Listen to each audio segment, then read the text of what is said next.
Hello, Erica. Hi, how are you doing today? Good. And you? I'm doing great. Good. Well, thanks for joining here. And what the idea here is for us to just give the members in the club just a little bit of background information on you, have an opportunity to meet you. Some of the people haven't been in since you started, and just wanted to present them with a friendly face and a professional trainer, and hopefully get some people to come in and utilize services, whether it's just using the club or utilizing your personal training services. So thanks for taking the time to meet with me today. Yeah, of course, I'm happy to be here. I'm excited to meet everybody, and hopefully, even if people don't get to meet me in person, they'll get to meet me through here. So I appreciate the opportunity. Perfect. So let's just start out with the basics. How everybody starts out in Steamboat is like, where are you from originally? I'm originally from the deep, deep South. So I'm from Middle Georgia, Okay. Irwinton, Georgia, to be specific. Nobody knows where that's at, but yeah. Okay. All right. So would that mean you're like a Bulldogs fan or anything like that? I'm definitely a Bulldogs fan. Yeah, I know that can Okay. be a little controversial at times, but I Right, right. Well, it's think, good to be a fan. I made the mistake of handing an orange cup to a Georgia Bulldog fan once, and they oh yeah, recoiled, and they're like, "We don't do orange," and I was like, "What? yeah, Why?" And they're like, "Auburn, Tennessee, yeah, we're Florida." surrounded by orange. Yeah, I used to live in Tennessee, and I had to be careful who I told I was a Bulldogs fan to. Got a For little sure. heated sometimes. Hopefully, a good fun. Yeah. So you've lived a number of different places. I know one of those places was Steamboat before. So what brought you back to the Valley? The community here honestly has brought me back. I got introduced here through my whitewater sports. So I have a good community here and friends who live here who are also in the whitewater community through rafting and kayaking. So I'd always come here and visit them. I also started volunteering with STARS here, which is an adaptive recreational program. And I've developed a really good community through them. And I just kept coming back. And I decided, why not move here long term? So here I am.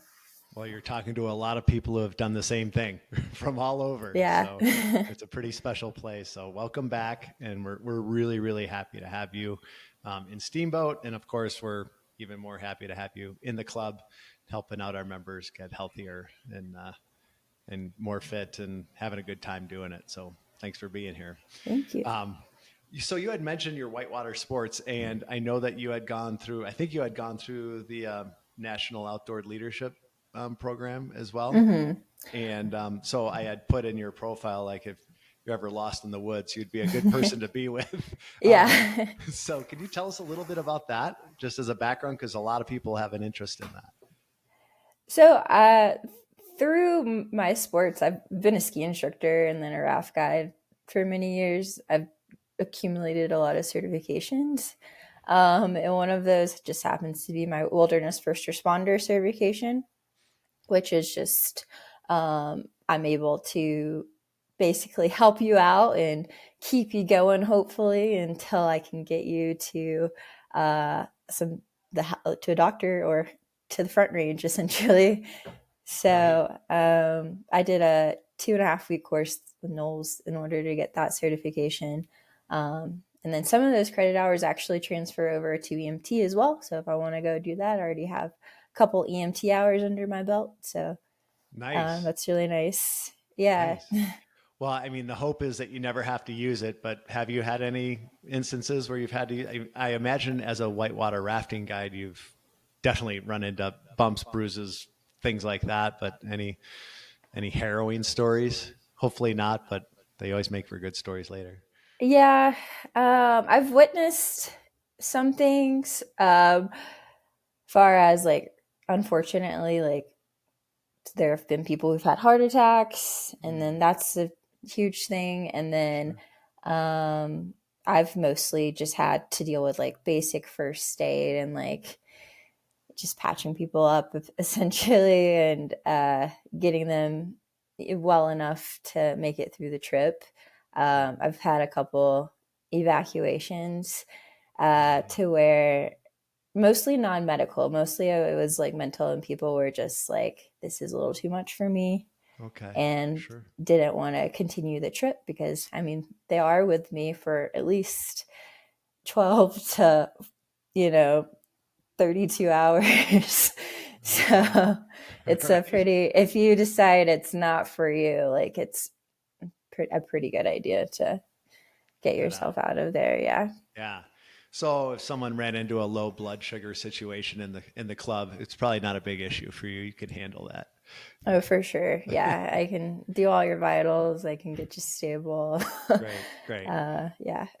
And we'll fingers crossed that we never have to deal with that. But like it's good to know that you're in good hands when you're in the club, and we do have first aid and AED and all those kind of things. So Yeah. that's good. It's good background to have anywhere for anybody, really. So Yeah, for sure. um, We've definitely been able to help, and save people and get them to where they're okay again. So that's nice. important. Nice. Well, getting back to the personal training aspect, you had one of the more interesting jobs I've seen in the fitness industry. You were a trainer at the Volkswagen plant in Chattanooga, Tennessee, for a while. What was that like? Yeah, Because that's a lot of people, and I imagine some of the people wanted to be there, and some of the people maybe were rehabbing or something. I don't know. Like, what's that like? it was it was different. It was a great learning experience. I loved getting to learn just kind of a different viewpoint of the industry there. It was super cool getting to work for, multi-billion-dollar industry, and having that program there with I was able to actually help people and physically train them for their jobs in production. And a lot of people there did not want to work out. So Sure, it was in Tennessee. The culture there can be a little different as far as sure. fitness goes. So I had people who'd worked out their whole lives, and I had people who had never worked out a day in their life. And I would get groups of 10 to 100 people at a time. Wow. So I would like to say I got a little better at my time management through that. I'm sure that's an um, understatement.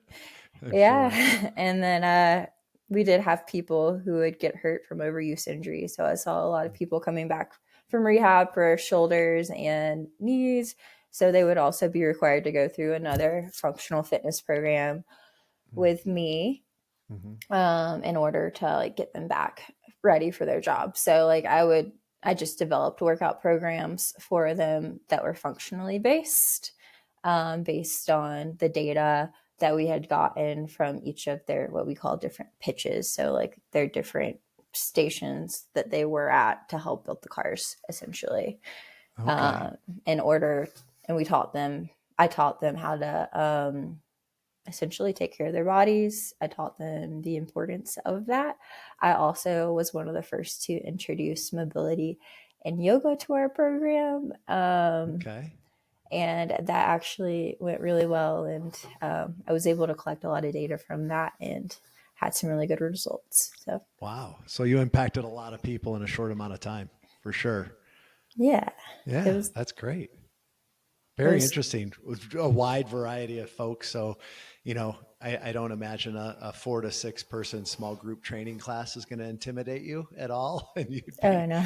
able to run that, or the one-on-one training will certainly be easier and totally more modifiable in a one-to-one setting, of course, just from time hmm management and bandwidth for sure.